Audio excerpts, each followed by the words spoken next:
CR Pro Homes. Imóveis em movimento. Olá, eu sou o Nuno Vieira, sou o diretor comercial da CR Pro Homes e este é o Espaço Homes. Todas as segundas-feiras, 8h30, 12h30 e 19h30, um espaço para si que quer comprar, vender, arrendar, reconstruir ou construir o seu imóvel. Todas as semanas um assunto diferente sobre o mundo imobiliário e hoje neste programa trago um novo convidado, um convidado muito especial, o Dr. José Ramalhete, um homem que é especialista em contas, ou melhor, em rever contas, e hoje nos vai falar de mais-valias, um assunto sempre muito importante, principalmente para quem vende o seu imóvel. Portanto, vamos hoje falar sobre mais-valias. Em primeiro lugar, agradecer a presença do Dr. Ramalhete neste Espaço Homes e, começando pelo princípio, Dr. José Ramalhete, em primeiro lugar, obrigado por ter aceito o meu convite. E, em primeiro lugar, e começando pelo início, o que é que quem vende um imóvel, qual é a primeira preocupação, ou antes de vender um imóvel, talvez até, para se precaver, quais são as contas que a pessoa tem que fazer para saber qual é o valor de mais-valias que vai pagar, ou mesmo até se pode isentar essa mais-valia. Muito obrigado, é um prazer estar aqui também. A mais-valia, essencialmente, é o ganho que uma pessoa obtém ao vender, neste caso estamos a falar de imóveis. Basicamente será a diferença entre o custo de aquisição do imóvel, na altura da aquisição, e o preço pelo qual ele é vendido. Há algumas situações a ter em consideração. Por exemplo, se comprou o imóvel há alguns anos, o valor do dinheiro nessa altura era bastante inferior ao que é hoje. O Código do IRS prevê uma correção monetária para esses casos. Portanto, o imóvel que foi adquirido há 20 anos, por 100 mil euros, hoje provavelmente, para efeitos de tributação em mais-valias, poderá valer 140, 150 mil. E é a diferença entre esse valor fiscal, depois da correção monetária, e o preço de venda, que é a mais-valia inicialmente.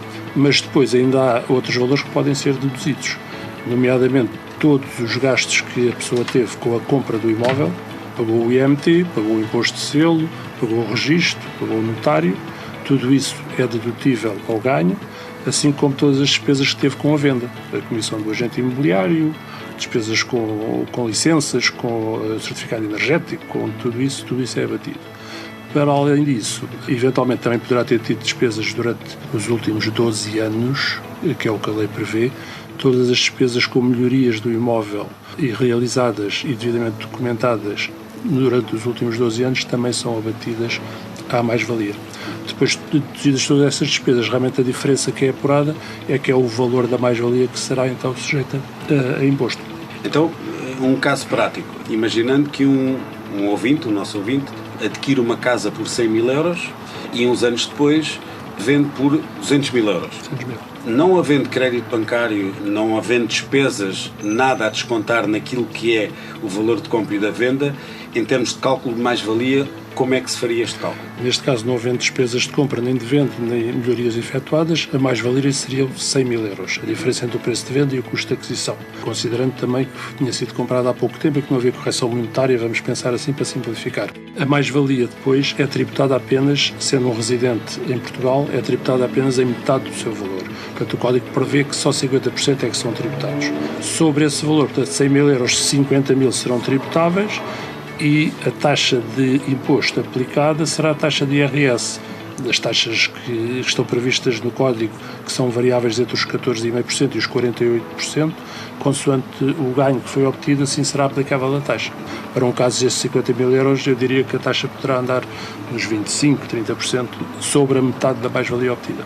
Não é possível um agente imobiliário ou qualquer pessoa, exceto um revisor oficial de contas, depois de ver as contas, mas não é possível calcular efetivamente o valor de imposto que a pessoa vai efetivamente pagar, porque tem a ver com a diferença, como falou muito bem, entre a compra e a venda, o coeficiente de desvalorização, etc. Sim. E tudo, mas também com o enquadramento fiscal em termos de sede de IRS. Se é casado, se tem filhos. Exatamente. Até porque no cálculo do imposto vai ser tido em conta os outros rendimentos que a pessoa possa ter. Não é? Tem o seu salário, poderá ter rendas, poderá ter outros rendimentos. E no cômputo geral depois é que é calculada a taxa. Mas em termos de qual é a mais-valia a ser tributada, será então os 50% da mais-valia que for apurada.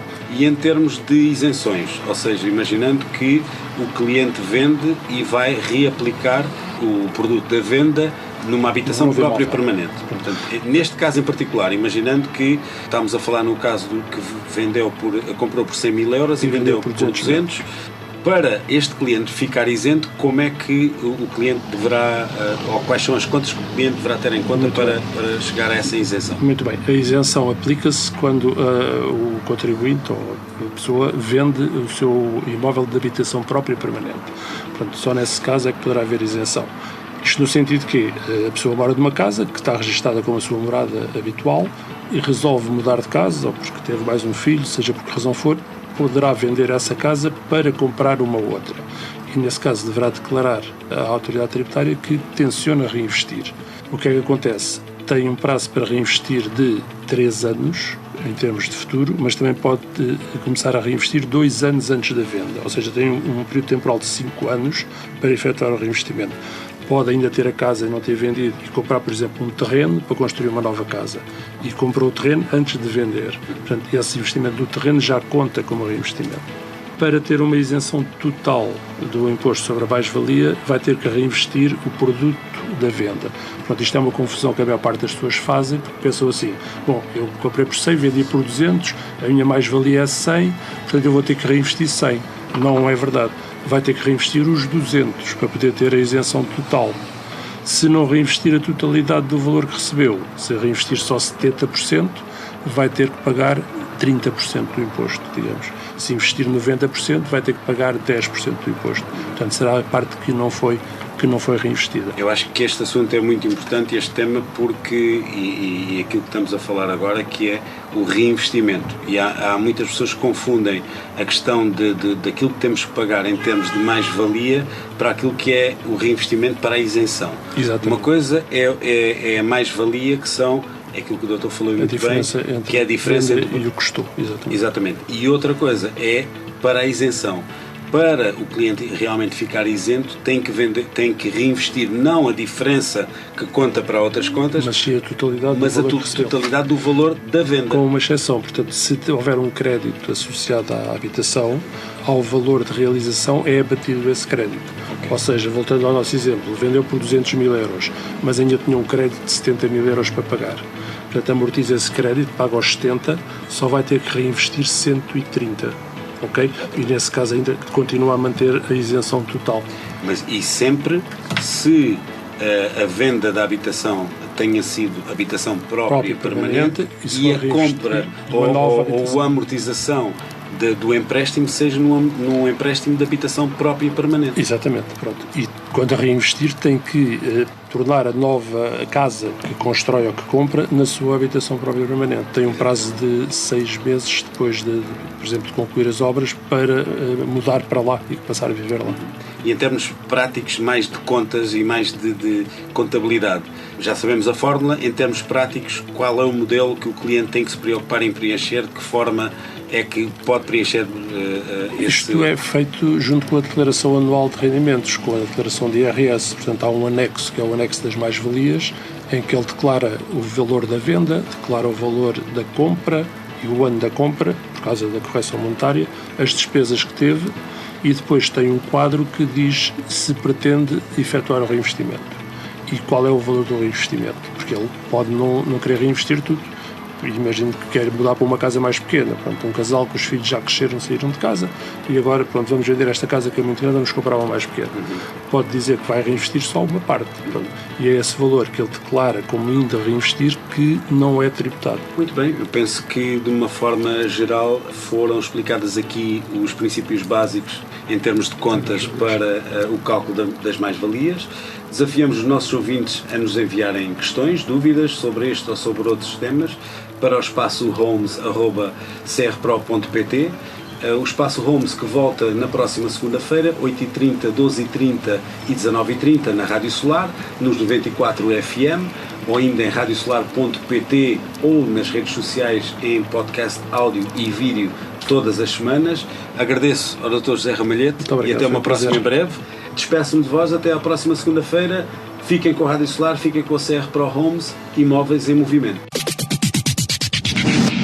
Quer comprar ou vender o seu imóvel sem preocupações e de forma rápida? Pense Homes. Temos a melhor solução para si. Ligue 964 322 962. CR Pro Homes. Imóveis em movimento.